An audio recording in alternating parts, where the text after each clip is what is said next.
Hello दोस्तों, this is Manish Saini. तो आज हम बात करेंगे यहाँ पर उत्तराखंड के बजट के बारे में। डिटेल में जानेंगे कि उत्तराखंड के बजट में कौन कौन सी चीज़ें आपके लिए यहाँ पर महत्वपूर्ण होने वाली हैं।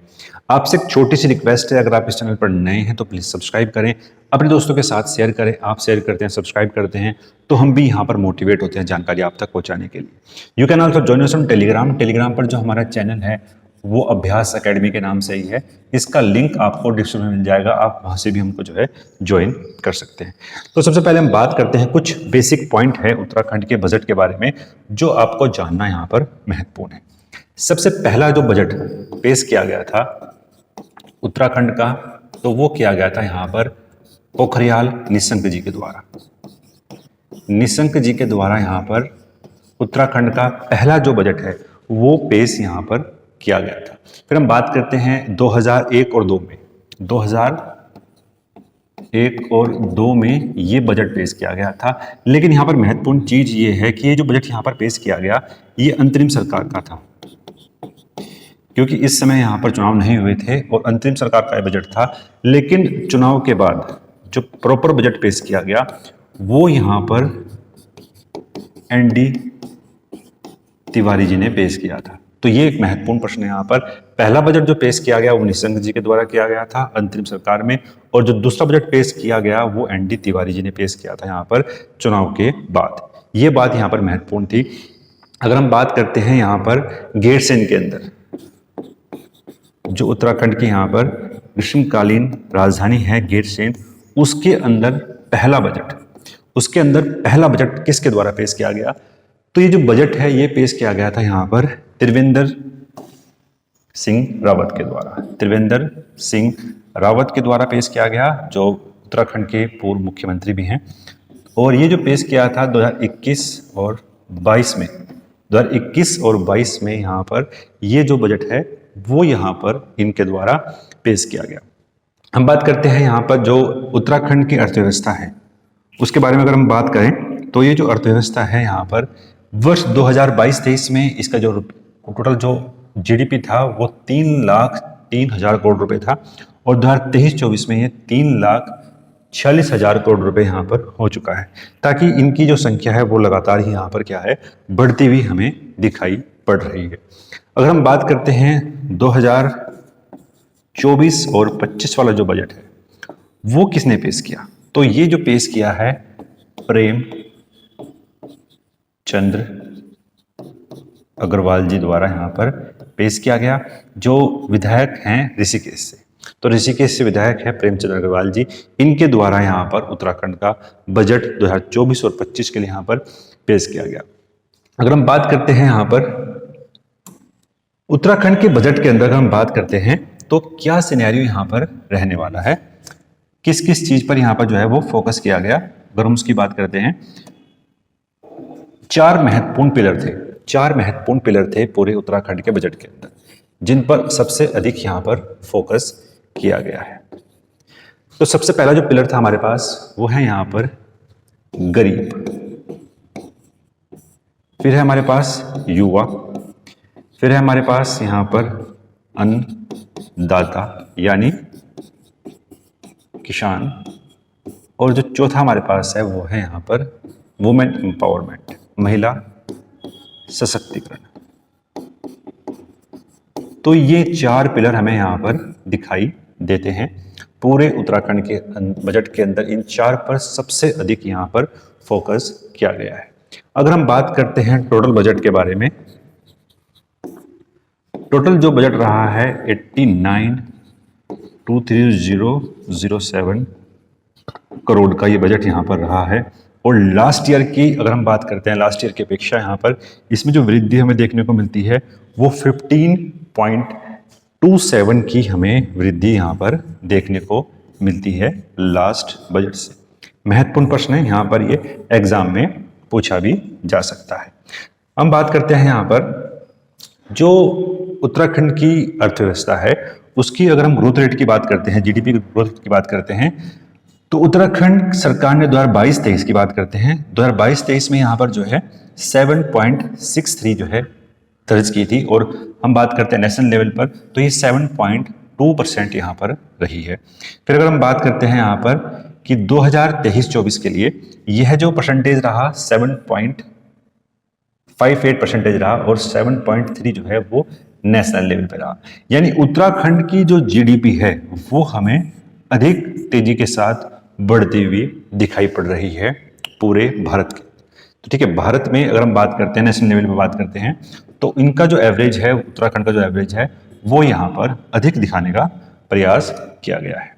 नेक्स्ट हम बात करते हैं यहाँ पर जो उत्तराखंड की जो बजट यहाँ पर रहा है उसमें अगर हम बात करते हैं सबसे अधिक जो प्राप्ति हमें यहाँ पर देखने को मिलती है, सबसे अधिक जो प्राप्ति यहाँ पर हमें देखने को मिलती है तो वो कहाँ से है? सबसे अधिक जो प्राप्ति हमें देखने को मिलती है वो कहाँ से है? तो वो है यहाँ पर लोक ऋण से। लोक ऋण से सबसे अधिक प्राप्ति हमें देखने को मिलती है और सबसे अधिक जो खर्च है, सबसे अधिक जो खर्च हमें देखने को मिलता है वो मिलता है यहाँ पर उत्तराखंड के अंदर वेतन, भत्ते और पेंशन। तो सबसे अधिक जो खर्च यहाँ पर उत्तराखंड के अंदर होता है वो लोक ऋण, सबसे अधिक जो खर्च है वो यहाँ पर वेतन भत्ते हमें देखने को मिलते हैं। नेक्स्ट बात करते हैं हम यहाँ पर प्रति व्यक्ति आय के बारे में। पर कैपिटा इनकम की अगर बात करते हैं, उत्तराखंड के अंदर जो पर कैपिटा इनकम है वो है यहाँ पर 2,30,994 2022-23 में यहाँ पर हमें देखने को मिली थी। नेक्स्ट बात करते हैं हम यहाँ पर भारत सरकार के अंदर कितनी थी, तो वो थी यहाँ पर 1,72,276। अब ये बढ़ के 2023-24 में यहाँ पर कितनी है? 2,60,201 रुपये। और ये जो वृद्धि यहाँ पर हमें देखने को मिली वो 12% की वृद्धि हमें यहाँ पर देखने को मिलती है। एग्जाम के लिए महत्वपूर्ण है, 12% की वृद्धि हमें यहाँ पर कहाँ पर मिली? पर कैपिटा इनकम में। 12% की वृद्धि हमें यहाँ पर कैपिटा इनकम में देखने को मिलती है। ये बिल्कुल ही हमने यहाँ पर जो डाटा लिया है बिल्कुल ऑथेंटिक डाटा है यहाँ पर उत्तराखंड सरकार का। हम बात करते हैं भारत सरकार की कितनी यहाँ पर परसेंटेज वृद्धि हुई, तो वो मात्र कितनी है? 7.9%। यानी हम बात करते हैं पर कैपिटा इनकम में भी यहाँ पर नेशनल लेवल पर उत्तराखंड यहाँ पर अधिक तेजी से क्या है? ग्रोथ हमें करता हुआ दिखाई पड़ रहा है। नेक्स्ट हम बात करते हैं यहाँ पर, नेक्स्ट हमारे पास जो महत्वपूर्ण यहाँ पर फैक्ट है वो है राज्य की अर्थव्यवस्था में कितना योगदान यहाँ पर रहा है। राज्य की अर्थव्यवस्था में कितना योगदान यहाँ पर रहा है? तो जो प्राइमरी सेक्टर है, जो प्राइमरी सेक्टर है यहाँ पर प्राथमिक जो क्षेत्र है, अगर हम उसकी बात करते हैं, प्राथमिक जो क्षेत्र में अगर हम बात करते हैं, इसका जो परसेंटेज है वो 9.99% हमें देखने को मिलता है। अगर जो प्राथमिक क्षेत्र है उससे संबंधित है यहाँ पर जितनी भी एग्रीकल्चर एक्टिविटी यहाँ पर होती है, कृषि क्षेत्र से संबंधित जितनी भी एक्टिविटी होती हैं वो सारी यहाँ पर प्राथमिक क्षेत्र में हमें देखने को मिलती है। ठीक है, इसमें खनन वगैरह सब यहाँ पर हमें देखने को मिलता है। हम बात करते हैं सेकेंडरी सेक्टर के बारे में, तो इसका जो परसेंटेज है वो 46.84 हमें देखने को मिलता है। वैसे अगर हम बात करते हैं टर्सरी सेक्टर का यानी सर्विसेज सेक्टर का, जितनी भी सेवाएं हैं वो हमें यहाँ पर टर्सरी सेक्टर में देखने को मिलती है। इसका जो परसेंटेज है वो 43.17% हमें देखने को मिलता है।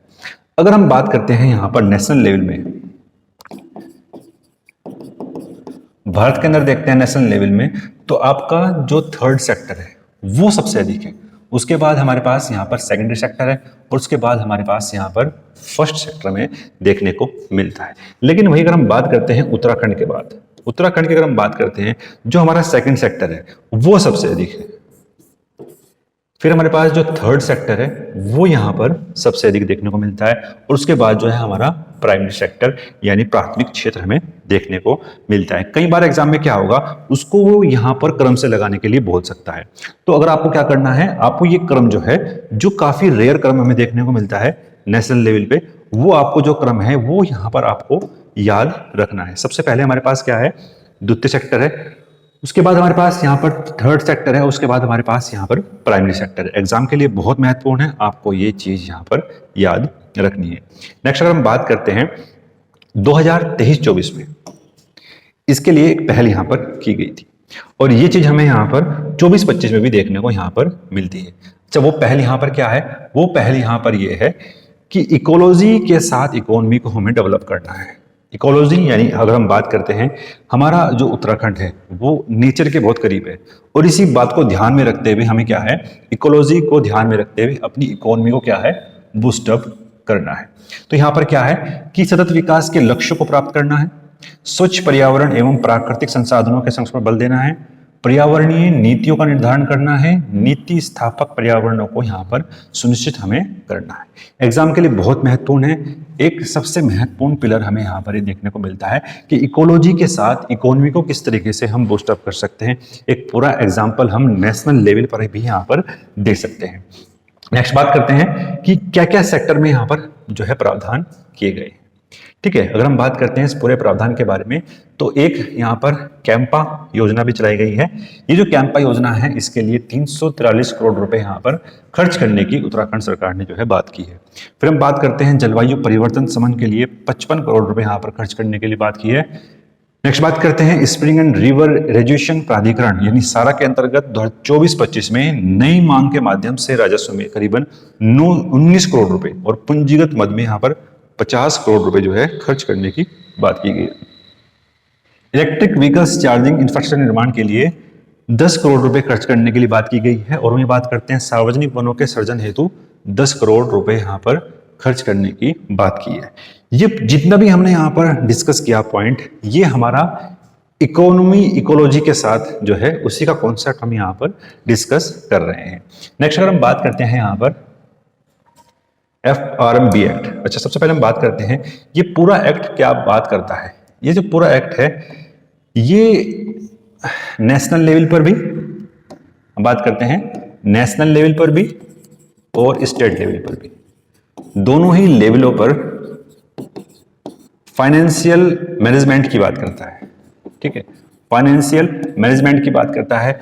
और फाइनेंशियल मैनेजमेंट के लिए उत्तराखंड सरकार और भारत सरकार ने पूरा एक अधिनियम यहाँ पर पारित किया था 2003 में। ठीक है, 2003 में इसके लिए यहाँ पर हमने डिसाइड किया कि जो हमारे पास यहाँ पर राजकोषीय घाटा होगा, ठीक है, आपको ध्यान देना होगा यहाँ पर, कई बार इसका जो है यहाँ पर डिटेल में भी यहाँ पर पूछ सकता है।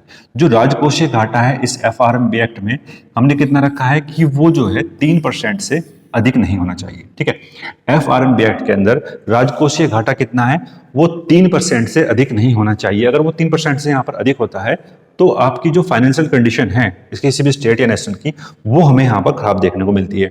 वही हम बात करते हैं कि उत्तराखंड में कितना है, तो उत्तराखंड में कितना है 2.39%, यानी तकरीबन कितना 2.4% भी इसको जो है बोल सकते हैं। ये 3 जो परसेंटेज है उसके अंदर हमें देखने को मिलता है, दैट इज गुड। अब बात करते हैं यहाँ पर ऋण के बारे में।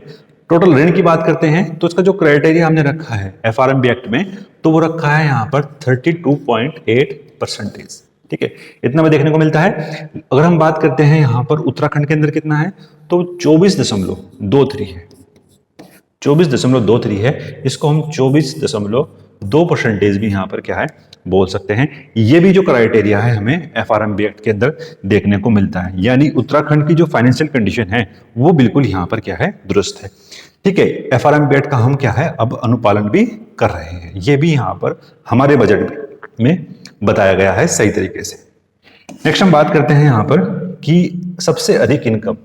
देखो, अगर हम बात करते हैं बजट में, तो बजट में हमें 2 चीजें देखने को यहाँ पर मिलती हैं। सबसे पहले हम बात करते हैं बजट में क्या क्या होता है। बजट में हमें 2 चीजें देखने को मिलती हैं। एक तो हमें यहाँ पर पिछले वर्ष की सरकार की क्या है उसकी परफॉर्मेंस, यानी उसकी क्या है उपलब्धियां हैं, वो देखने को मिलता है। और अगले वर्ष के लिए क्या है, यहां पर खर्च के लिए अनुमोदन करती है कोई भी सरकार।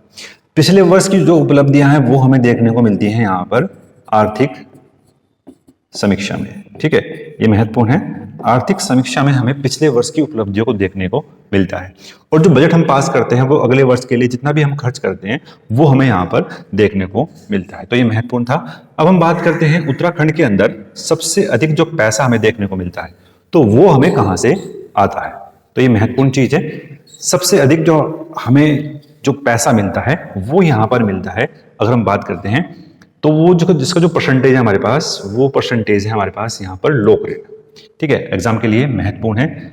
सबसे अधिक रुपया जाता है, सॉरी ये हमने यहाँ पर गलत खोल लिया, ये है हमारे पास जो सबसे पहले हमें डिस्कस करना चाहिए, वो है यहाँ पर हमारे पास कि सबसे अधिक रुपया, सबसे अधिक जो रुपया है वो कहाँ से आता है।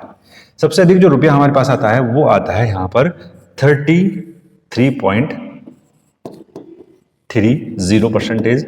ये कहां से आता है हमारे पास, यहां पर लोक ऋण से। ठीक है, लोक ऋण से सबसे अधिक जो रुपया है वो हमें यहां पर देखने को मिलता है। फिर हम बात करते हैं, अब कई बार क्या होगा यहाँ पर उत्तराखंड के लिए, वो कई बार इसको जो है क्रम से भी पूछ सकता है। तो सबसे पहले हमारे पास यहाँ पर क्या है, लोक ऋण। उसके बाद जो हमारे परसेंटेज है वो है यहाँ पर 25.24। 25.24 क्या है यहाँ पर, स्वयं का कर राजस्व। तो लोक ऋण के बाद हमारे पास क्या आएगा, स्वयं का कर राजस्व। ठीक है, ये आपको जो है क्रम से याद होना चाहिए, कई बार आपको लिए ये क्रम से भी यहाँ पर पूछ सकता है। फिर हम बात करते हैं, हमारे पास क्या है यहाँ पर 21.90, यानी केंद्रीय सरकार से सहायता अनुदान। केंद्रीय सरकार से सहायता अनुदान जो है वो कितने नंबर पर है, तीसरे नंबर पर। केंद्र सरकार से क्या है, सहायता अनुदान। ये क्रम आपको याद होना चाहिए कि कहां कहां से उत्तराखंड की सरकार जो है पैसे को बनाती है। ठीक है, ये जो है हमारी क्या है, इनकम है, एक तरीके से क्या है हमारी उत्तराखंड सरकार की, ये क्या है, इनकम है। बहुत महत्वपूर्ण है ये क्रम, आप किसी भी एग्जाम में अगर आप देखते हैं तो आपको क्या है, सरप्राइज नहीं होना है। ये हमने यहाँ पर डिस्कस कर लिया। सबसे पहले हमारे पास लोक ऋण है, फिर हमारे पास यहाँ पर स्वयं का कर राजस्व है, और फिर हमारे पास क्या है, केंद्र सरकार से सहायता अनुदान। ठीक है, अगर हम बात करते हैं नेशनल लेवल पे, तो नेशनल लेवल की अगर हम बात करते हैं, जब तक जीएसटी लागू नहीं हुआ था तो निगम कर सबसे ऊपर था, लेकिन जब से जीएसटी लागू हुआ है तो सबसे पहले नंबर पर यहाँ पर क्या है, जीएसटी की इनकम हमें देखने को मिलती है नेशनल लेवल पे। ठीक है, नेक्स्ट हम बात करते हैं यहाँ पर, जो हमने यहाँ पर पिछले डिस्कस करा, सबसे अधिक रुपया हम कहाँ पर खर्च करते हैं। सबसे अधिक जो रुपया हम यहाँ पर खर्च करते हैं तो उसका जो परसेंटेज है हमारे पास, वो हमने डिस्कस किया था, वेतन भत्ते मजदूरी। ठीक है, क्या है हमारे पास यहाँ पर, वेतन भत्ते और मजदूरी। ठीक है, वेतन भत्ते और मजदूरी, ये सबसे अधिक जो रुपया है हम वहां पर खर्च करते हैं। तो इसका जो परसेंटेज है हमारे पास वो कितना है, 22.63। कितना परसेंटेज है, 22.63। ठीक है, सबसे अधिक यहाँ पर खर्च करते हैं। सेकंड नंबर पर जो हमारे पास है वो है यहाँ पर क्या, 22.53, और वो जो यहाँ पर परसेंटेज है हमारे पास कितना है, 99। सबसे इसके बाद जो हमारे पास आता है वो क्या है, अन्य वे। अन्य वे में यहाँ पर आपके जो सब्सिडीज वगैरह हैं वो भी आपको देखने को मिलती है। करीबन आपको 3 अंक तक यहाँ पर पता होना चाहिए। ये है उत्तराखंड सरकार का एक्सपेंडिचर यानी खर्च। फिर अगर हम बात करते हैं यहाँ पर 22.63 के हमारे मिल गया, 22.53 मिल गया, और फिर हमारे पास यहाँ पर है वो है निवेश ऋण। निवेश ऋण यहाँ पर कितना है, तो वो है यहाँ पर 22.43। 22.43 हमें यहाँ पर क्या है, इतना हमें जो है निवेश ऋण यहाँ पर हमारे पास रखा गया है। ठीक है, एक टारगेट हमने यहाँ पर रखा है, वो टारगेट हमारा क्या है, वो टारगेट है कि कुछ महत्वपूर्ण पॉइंट है यहाँ पर वो डिस्कस हम कर लेते हैं कि 2030 तक एक टारगेट हमने रखा है यहाँ पर पर्यटन क्षेत्र में। पर्यटन क्षेत्र में टारगेट रखा है हमने यहाँ पर कि हमें जो है 40,000 करोड़ रुपए, 40,000 करोड़ रुपए क्या है, खर्च करने हैं पर्यटन के लिए। 40,000 करोड़ रुपए यहाँ पर क्या है, हमें खर्च करने हैं पर्यटन के लिए। एग्जाम के लिए महत्वपूर्ण है। तो चलते हैं अब नेक्स्ट, कुछ महत्वपूर्ण पॉइंट हैं वो आपको क्या है, हम यहाँ पर नोट करवाने वाले हैं 2024-25 के लिए। ठीक है, एग्जाम के लिए महत्वपूर्ण है कि 2024-25 के लिए कौन कौन से यहां पर आपको जो है देखने को मिलते हैं। कौन कौन से महत्वपूर्ण पॉइंट है उनकी बात करते हैं। सबसे पहला जो महत्वपूर्ण पॉइंट है वो उत्तराखंड के बजट की क्या थीम यहाँ पर रही है, क्या थीम है यहाँ पर। तो यहाँ पर जो थीम है वो है सबका साथ। यहाँ पर वही जो थीम है जो यहाँ पर नेशनल लेवल में रही है, सबका साथ सबका विकास के साथ, सबका साथ सबका साथ सबका विकास के साथ, सबका साथ सबका विकास के साथ क्या है, समावेशी और सर्वस्पर्शी, समावेशी और सर्वस्पर्शी विकास। तो ये महत्वपूर्ण थीम है यहां पर इसकी। ये थीम 2024-25 के लिए यहां पर हमें देखने को मिलने वाली है। फिर हम बात करते हैं यहाँ पर जो हमने 4 पिलर की बात की थी, जो हमारे पास यहाँ पर 4 पिलर थे, यहाँ पर कौन कौन से थे। एक तो यहाँ पर क्या था, गरीब, युवा, किसान और महिला सशक्तिकरण। ये हमारे 4 पिलर हमें उत्तराखंड के बजट के अंदर देखने को मिलते थे। हम बात करते हैं यहाँ पर पूरे बजट में किसानों के ऊपर कितना जो है खर्च यहाँ पर किया गया है अन्नदाता के ऊपर। तो अन्नदाता के ऊपर हमने 2415 करोड़ रुपए जो है खर्च करने की बात की है। एग्जाम के लिए महत्वपूर्ण है, 2415 करोड़ रुपए हमने यहाँ पर खर्च करने की बात यहाँ पर की है। वुमेन एम्पावरमेंट की बात करते हैं तो 574 करोड़ रुपए हमने यहाँ पर खर्च करने की बात की है। सबसे पहला अगर जो जेंडर बजट था, सबसे पहला यहाँ पर जो जेंडर बजट पेश किया था वो 2007-8 में हमने यहाँ पर क्या है पेश किया था। 2007-8 में हमने यहाँ पर पहला जेंडर जो बजट है वो यहाँ पर क्या है पेश किया था। एग्जाम के लिए महत्वपूर्ण है। फिर हम यहाँ पर बात करते हैं जो हमारे पास यहाँ पर राष्ट्रीय खेल होने वाले हैं उत्तराखंड के अंदर। राष्ट्रीय खेलों के लिए हमने यहाँ पर 250 करोड़ रुपए, 250 करोड़ रुपए खर्च करने के लिए बात की है। और राष्ट्रीय खेल कहाँ पर होंगे, ये उत्तराखंड के अंदर होंगे। और इससे जो पिछला राष्ट्रीय गेम था वो कहाँ पर हुआ था, गोवा में हुआ था। एग्जाम के लिए महत्वपूर्ण है। राष्ट्रीय खेलों के लिए 250 करोड़ रुपए यहाँ पर खर्च करने की बात की है। फिर हम बात करते हैं यहाँ पर खेल महाकुंभ। खेल महाकुंभ के आयोजन के लिए यहाँ पर जो है हमने खर्च करने के लिए बात की है 27 करोड़ रुपए।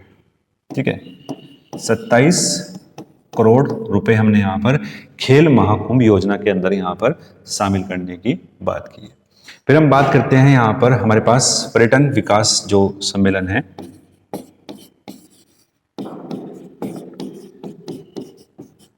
पर्यटन विकास के लिए जो टारगेट हमने रखा है 2030 तक यहाँ पर 40 करोड़ रुपए खर्च करने का। उसके अंतर्गत यहाँ पर क्या है, पर्यटन विकास के अंतर्गत हमारे पास एक यहाँ पर योजना है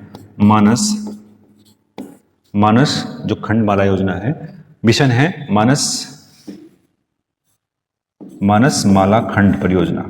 ठीक है, उसमें क्या है जितने भी मंदिर हैं यहाँ पर कुमायूं के अंदर, उन मंदिरों का क्या है यहाँ पर इंफ्रास्ट्रक्चर जो है वो हमें यहाँ पर इस मानस माला खंड के माध्यम से जो है पूरे 50 करोड़ रुपए जो है खर्च करने की बात की है। एग्जाम के लिए महत्वपूर्ण है, 50 करोड़ रुपए क्या है खर्च करने की हमने यहाँ पर बात जो है मानस खंड माला के माध्यम से की है। फिर हम बात करते हैं यहाँ पर जो फिल्म के लिए हमने कितने 11 करोड़ रुपए खर्च करने के लिए बात की है। ठीक है, फिल्म के लिए कितना है 11 करोड़ रुपए। एग्जाम के लिए महत्वपूर्ण है। फिर हम बात करते हैं यहाँ पर जो शहरी विकास है, शहरी विकास की जो हमारे पास यहाँ पर 2 तरीके से हमने योजना चलाई है। एक तो यहाँ पर क्या है ग्रीनफील्ड और यहाँ पर क्या है ब्राउनफील्ड। ठीक है, ग्रीनफील्ड और जो है ब्राउनफील्ड सिटी के माध्यम से ब्राउनफील्ड सिटी में हमने कितने 20 करोड़ रुपए खर्च करने की बात की है। कितने? ब्राउनफील्ड सिटी में हमने 20 करोड़ रुपए खर्च करने की यहां पर क्या है बात की है, शहरी विकास के माध्यम से। एग्जाम के लिए महत्वपूर्ण है। फिर हम बात करते हैं यहां पर गैरसैंण। ठीक है, गैरसैंण में गैरसैंण के विकास के लिए कितना खर्च करने की बात की है? 20 करोड़ रुपए। ठीक है, एग्जाम के लिए महत्वपूर्ण है। गैरसैंण के विकास के लिए कितना है? 20 करोड़ रुपए हमने यहां पर खर्च करने की बात की है। ठीक है, एग्जाम के लिए महत्वपूर्ण है। फिर एक जो महत्वपूर्ण है हमारे पास यहां पर, उसको हम नेक्स्ट पेज से स्टार्ट करते हैं। सशक्त उत्तराखंड। सशक्त क्या? उत्तराखंड। सशक्त उत्तराखंड का जो टारगेट हमने रखा है कि वो टारगेट रखा है हमने अपनी 2027 तक। 2027 तक एग्जाम में पूछ सकता है। 2027 तक हमने अपनी जीडीपी को दोगुना करने की बात की है। कितना? दोगुना करने की हमने बात की है, यानी 5.50 करोड़ रुपए। इतना करने की हमने यहां पर क्या है अपनी जीडीपी को जो है दोगुना करने की बात की है। ये एग्जाम से यहां पर पूछ भी सकता है टारगेट कि कब तक हमें दोगुना करना है? 2027 तक हमें अपनी जीडीपी को यहां पर दोगुना करना है। इसके लिए हमने यहां पर क्या किया है? 30 नई प्रस्तावित योजनाएं, जो प्रस्तावित यहां पर नीतियां हैं, उनको नई नीतियों को लागू किया है या उनमें कुछ यहां पर क्या है संशोधन किया है। ठीक है, दोनों ही बातें की हैं। नई नीतियां यहां पर लागू की हैं और यहां पर क्या है संशोधन भी हमने किया है। नई नीति जैसे हम देखते हैं यहां पर नई सौर ऊर्जा नीति यहां पर हमें देखने को मिलती है। ठीक है, ये सारी नीतियां हमें यहाँ पर देखने को मिलती हैं जो एग्जाम के लिए आपके बहुत महत्वपूर्ण थी। इसका हम जो है सेकंड पार्ट भी आपके सामने लेकर आएंगे और एक नया पार्ट लेकर आएंगे। यहाँ पर हम उसके एमसीक्यू को भी डिस्कस करेंगे। दोनों ही पार्ट यहाँ पर आपके लिए महत्वपूर्ण है। तो मिलते हैं नेक्स्ट वीडियो में। धन्यवाद, जय हिंद। अगर आपको पसंद आया है तो प्लीज लाइक करें।